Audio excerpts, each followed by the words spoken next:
La lutte contre les grossesses précoces et les violences se multiplie. La sensibilisation reste l'arme la plus efficace pour venir à bout de ces deux fléaux. Et puis Jacob Desbarrieux a déposé sa guitare et son micro pour toujours. Les hommages se succèdent depuis l'annonce de sa mort. Compositeur de talent, leader du groupe Kassav, il était l'un des pères de la musique afro-antillaise. Bonsoir et bienvenue dans le journal. La grossesse en milieu scolaire gangrène le système éducatif ivoirien. Aucune région n'est épargnée. Dans le nord du pays, à Kouto, précisément, les élèves prennent le taureau par les cornes et mènent une sensibilisation au danger des grossesses précoces et la violence qui mine aussi nos écoles. Ido Georgette.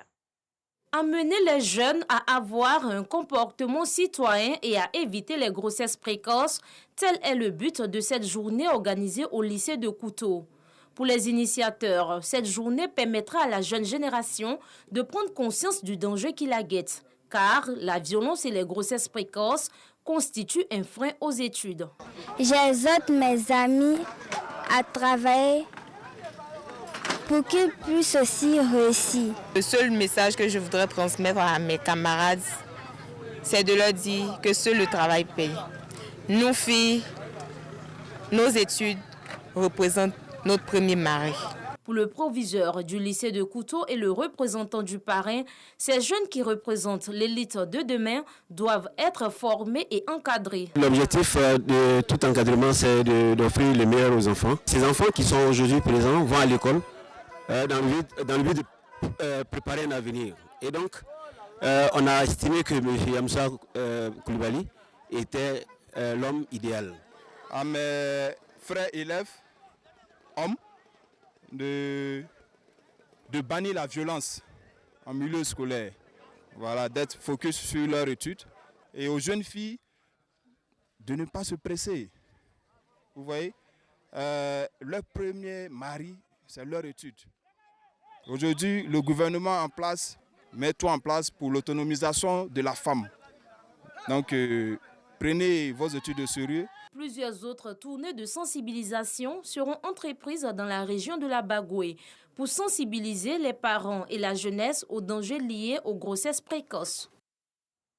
Les veuves orphelins et marginalisés peuvent s'appuyer sur l'ONG Femmes Dynamique Force de Côte d'Ivoire. Cette organisation milite en faveur du bien-être de ces personnes vulnérables pour vulgariser donc ses activités dans le district d'Abidjan. Elle a lancé ses activités et intronisé sa présidente dans la commune de Yopougon. Une fois, deux fois, trois fois. Voilà, merci. Stéphanie Kouadio-Bargré, présidente de l'Organisation des femmes dynamiques Force de Côte d'Ivoire, investit ce jour dans la commune de Yopougon. L'OFD-FCI, sa mission, soutenir les orphelins, les veuves, les veufs et les rejetés de la société. Cette cérémonie marquait également la sortie officielle de l'ONG. À cette occasion, les femmes du bureau ont été aussi intronisées. Opportunité toute trouvée pour la présidente de mettre en mission ces braves et dynamiques femmes à travers le territoire national. Je suis vraiment contente, très contente, il faut le dire. De voir ces mamans qui sont venues depuis très tôt le matin, vraiment ça me donne encore le courage de pouvoir encore aller de l'avant. Parce qu'à le voyant, je comprends que vraiment il y a des gens qui ont besoin d'un tout petit peu de minimum pour pouvoir avoir le sourire. Au terme de la rencontre, plusieurs prisons ont été distribués aux femmes venues des différentes communes du district d'Abidjan. Je me sens heureuse, je suis vraiment contente. Vraiment, merci beaucoup. Celle qui a fait le don, que Dieu la bénisse. Je suis mère de 3 enfants et j'ai perdu le père des enfants. Aujourd'hui, la présidente que nous connaissons dans le quartier, précisément à Bobo, a décidé qu'on vienne pour qu'elle puisse nous offrir des dons. Nous sommes reconnaissantes parce que ce n'est pas donné à tout le monde de penser à ce genre de situation. Donc, j'aimerais juste lui dire un sincère merci pour son acte de générosité. Les responsables de l'ONG entendent les jours à venir apporter plus d'assistance aux personnes défavorisées de la société en vue de leur apporter de la joie en améliorant leurs conditions de vie. Les épouses d'ambassadeurs africains accrédités en Côte d'Ivoire et le représentant résident de l'Organisation mondiale des experts OMEX conjuguent leurs forces en vue d'améliorer les conditions de vie des populations. Pour ce faire, ils ont mis en place des mécanismes de financement pour construire écoles, centres de santé et équiper ces centres de santé et les maternités aussi. Alassane Paragendrabo. Après avoir initié la construction d'une maternité au centre communautaire de Marcory à Lyodan, avec l'aide de l'Organisation mondiale des experts OMEX, des épouses d'ambassadeurs africains en Côte d'Ivoire veulent contribuer au développement du pays. Elles ont échangé avec le représentant résident de l'Organisation mondiale des experts, Sangaré Sidiki Boubacar, sur l'appui que pourrait leur apporter cette organisation dans la réalisation de divers projets. Il s'agit notamment de la construction ou la rénovation de maternités, d'écoles et d'autres infrastructures socio-économiques. C'est M. Boubacar Sidiki Sangaré qui nous a aidés à tout ce qui concerne l'équipement de ces centres-là et puis même la cérémonie. Le mouvement a fait beaucoup de choses dans le social. Les populations les plus démunies de la Côte d'Ivoire. On les aide à trouver les centres de santé et puis ensuite les points d'eau, les ambulances. Elles sont venues en tant que parrain du groupe des époux des chefs de mission diplomatiques africains accrédités en Côte d'Ivoire, retirer leur volonté de pouvoir les accompagner. Je suis prêt à les accompagner davantage, mais cette fois-ci avec le mouvement que nous avons créé à Bamako. Au terme de cette rencontre, ces épouses d'ambassadeurs africains accrédités en Côte d'Ivoire ont salué l'initiative de la création au Mali d'un mouvement par le représentant résident de l'OMEX, Sangaré Sidiki Boubacar, un mouvement dénommé BSS et qui œuvre pour le bien-être des populations.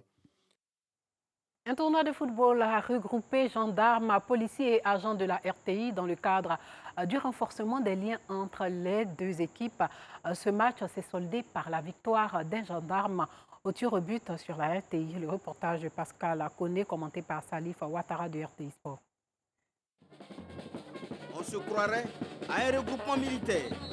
Il s'agit plutôt d'un tournoi de football réunissant les forces armées de Côte d'Ivoire, la gendarmerie nationale, la police nationale et la radiodiffusion télévision ivoirienne, dont la mutuelle est à l'origine de cette initiative. On va aller un peu plus loin dans l'organisation, éventuellement, pour inviter les autres corps qui vont être avec nous, pour qu'ensemble, nous puissions égayer un peu les agents de la RTI et les militaires en général. Vous savez que notre métier, nos différents métiers sont tellement stressants. Si de temps en temps, nous nous retrouvons comme ça avec la bénédiction de notre directeur général Fosseni Dambélé, je pense qu'on va contribuer à mettre les agents de la RTI et également les militaires à l'aise dans l'exercice de leurs fonctions. La première rencontre des phases finales oppose la RTI en vert et blanc aux forces armées de Côte d'Ivoire. La RTI est galvanisée sur ses installations en inscrivant dès le début du match un but. Une joie qui sera de courte durée. Voyant ces éléments subir la rigueur des hommes de la Maison Bleue, le général Demali Justin enfile les maillots et vient à la rescousse de ces hommes. Il parvient à trouver l'égalisation au terme du temps réglementaire. Un but salvateur qui permet aux militaires de poursuivre leur aventure après une séance de tir au but bien réussie. La deuxième opposition de ces éliminatoires a opposé l'équipe de la gendarmerie à celle de la police nationale.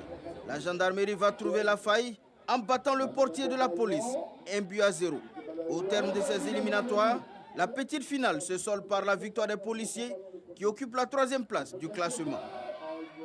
Une finale 100% frais d'armes.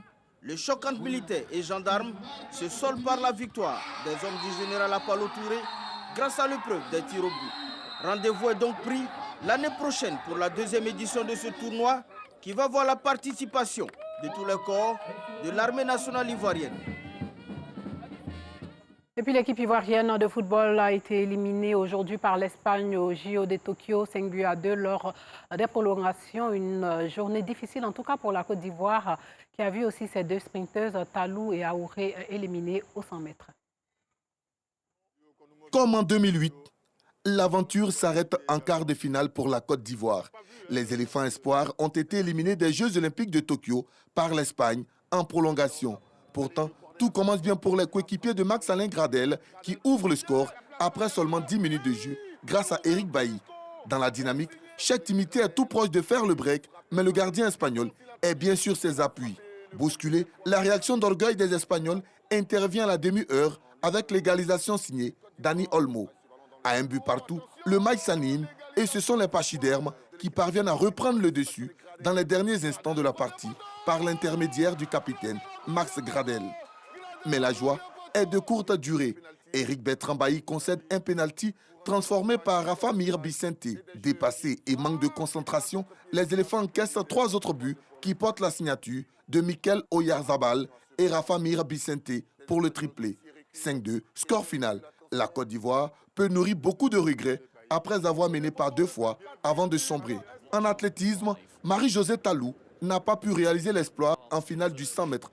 La sprinteuse ivoirienne termine au pied du podium derrière le trio jamaïcain avec un chrono de 10 secondes 91 centièmes. Idem pour sa compatriote Muriel Aouré qui a été éliminée un peu plus tôt en demi-finale dans sa série en terminant 7e avec un temps de 11 secondes 28 centièmes. Chez les hommes, ça passe en revanche pour Cissé Gueux-Arthur qui obtient son billet pour les demi-finales du 100 mètres qui se disputeront ce dimanche.